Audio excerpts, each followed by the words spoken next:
महेश मांजरेकर दिग्दर्शित पुन्हा शिवाजीराजे भोसले या चित्रपटाचं बजेट होतं आणि त्याने कमविले 2,43,00,000 म्हणजेच त्याच्या बजेटच्या फक्त 18.69% रिकव्हरी। त्यामुळेच हा चित्रपट लष्करातील सर्वात मोठ्या फ्लॉप चित्रपटांपैकी एक म्हणजेच डिझास्टर चित्रपटांमध्ये गणला जातो। तर चित्रपटात असं काय चुकीचं होतं ज्यामुळे प्रेक्षकांनी त्याला पूर्णपणे नाकारलं? नमस्कार, मी फिल्मी सूरज पाटील आणि आज आपण बोलणार आहोत त्या गोष्टींबद्दल ज्या पुन्हा शिवाजीराजे भोसले या चित्रपटात चुकीच्या पद्धतीने दाखवल्या आहेत।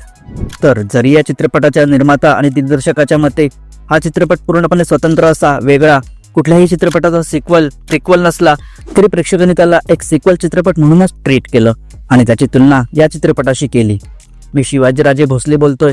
या चित्रपटात दिनकर भोसले हा अन्यायाविरुद्ध स्वतः लढण्यास सुरुवात करतो। छत्रपती शिवाजी महाराज हे तर त्याचे प्रेरणास्थान, त्याच्या पाठीचा कणा बनून त्याला फक्त दिशा दाखवतात। तिथेच या चित्रपटात याच्या उलट दाखवलं आहे। आपल्यावर होणाऱ्या अन्यायाविरुद्ध आता फक्त देवच आपल्याला वाचू शकतो, हा सर्वात मोठा चुकीचा संदेश हा चित्रपट कन्वे करतो। विचार करा की छत्रपती शिवाजी महाराज आणि राजमाता जिजाऊंनी जर हा विचार केला असता की मुघल, आदिलशहा, निजामशहा, कुतुबशहा यांच्यापासून रक्षण करण्यासाठी देवच येईल, तर आज चित्रच वेगळं असतं। महाराजांच्या पाठीशी देवीचा आशीर्वाद तर होताच, पण त्यांनी स्वतः शस्त्र हाती घेतलेले, जसं मी शिवाजीराजे भोसले बोलतोय या चित्रपटात दाखवलं होतं।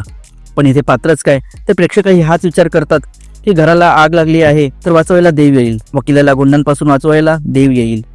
दुसरा सर्वात मोठा चुकीचा संदेश म्हणजे जेव्हा घरातील कर्ता आत्महत्या करतो तेव्हा त्याच्या पाठी घरातील स्त्री सुद्धा आपलं जीवन संपवते, 2 लहान मुलांचा विचार न करता, जे चुकीचं वाटतं। कारण आकडेवारी तर वेगळं सत्य दर्शवतं। खरं तर पुरुष गेल्यानंतर स्त्री खंबीरपणे परिस्थितीला सामोरं जाऊन कुटुंबाला सांभाळते। चला, कथेची आवश्यकता होती म्हणून दोघांनीही हत्या केली हे दाखवले। मग आई बापाविना कर्जात बुडालेल्या म्हातारा आजोबासोबत मुलांचे होणारे हाल चित्रपट दाखवत नाही।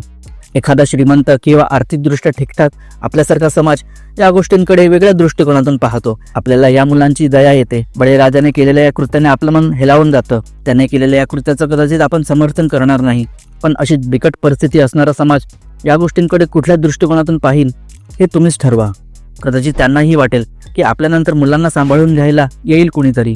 आता तुम्ही बोलाल की चित्रपट आहे, त्याच्याकडे चित्रपटासारखंच बघायला हवं, पण जेव्हा एखादा चित्रपट खऱ्या ज्वलंत प्रश्नाला हात घालतो तेव्हा तो चित्रपट खरा वाटणे गरजेचं असतं। तसं इथे दिसून येत नाही। छत्रपती शिवाजी महाराज स्वर्गातून पुन्हा भूतलावर अवतरित होणे हे एखाद्या परिकथेप्रमाणे वाटतं, पण या परिकथेला जोड म्हणून सत्याची जाणीव असणारी पटकथा कुठेतरी मिसिंग वाटते। या मुद्द्याकडे एक रिअलिस्टिक अप्रोच असायला हवा होता। कितीच तरी दृश्यात नकळत का होईना लेखक दिग्दर्शकाकडून महाराजांचा अपमान झाल्यासारखं वाटतं। वकिलाला घेऊन जाण्यासाठी आलेल्या दृश्यात यमराजाच्या संवादातून महाराजांची स्तुती कमी तर अपमानच झाल्यासारखं जास्त वाटतं। अशा पद्धतीने ते संवाद लिहिले आणि बोलले आहेत। मला तर रागच आलेला हा सीन बघून। ह्या मीम सारखा हा सीन वाटत होता।